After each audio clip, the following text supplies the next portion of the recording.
স্মরণকালের ভয়াবহ বন্যায় নোয়াখালীর সেনবাগে প্রায় 650 পুকুর ও খামারের মাছ ভেসে গেছে। এতে মৎস্য খাতে প্রায় 8 কোটি টাকার ক্ষতির কথা জানিয়েছে প্রশাসন। খামারিরা জানান, ব্যাংক আর বেসরকারি সংস্থার ঋণের টাকায় তারা খামার গড়ে তুলেছিলেন, কিন্তু বন্যায় সব ভেসে যাবার পর দিন কাটছে দুশ্চিন্তায়। নোয়াখালীর সেনবাগ থেকে জাহাঙ্গীর পাটোয়ারির প্রতিবেদন, জানাচ্ছেন সায়েদ মাহমুদ।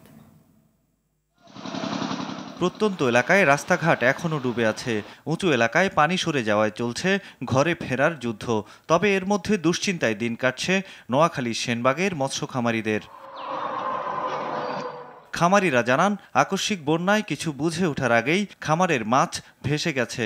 এতে ব্যাপক লোকসানে অন্তত 400 খামারি। ব্যাংক থেকে লোন নিয়ে 25 লক্ষ টাকা লোন নিয়ে 5 একর জায়গাতে এই মাছ চাষ শুরু করছি। 15 লক্ষ টাকার মাছ ছিল বিক্রি উপযোগী, সবগুলোই বন্যা পানি এতে প্লাবিত হয়ে এক রাতে সবগুলো মাছ চলে গেছে। বেশিরভাগ মাছই বিক্রি উপযোগী ছিল, কিন্তু হঠাৎ করে পানির যে ভয়াবহ প্লাবনে আমরা জাল দিয়েও রক্ষা করতে পারি নাই। করোনায় আমি একটা মাইর খাইছি বড় ধরনের, আর বাকি মাইরটা এবার বন্যা খাইছি।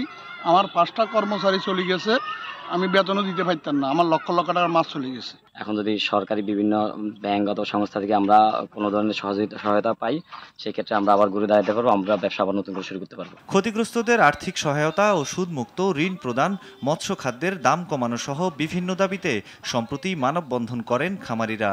এদিকে উপজেলা মৎস্য কর্মকর্তা জানান, ক্ষতিগ্রস্তদের তালিকা প্রস্তুত করে যথাযথ কর্তৃপক্ষের কাছে পাঠানো হয়েছে।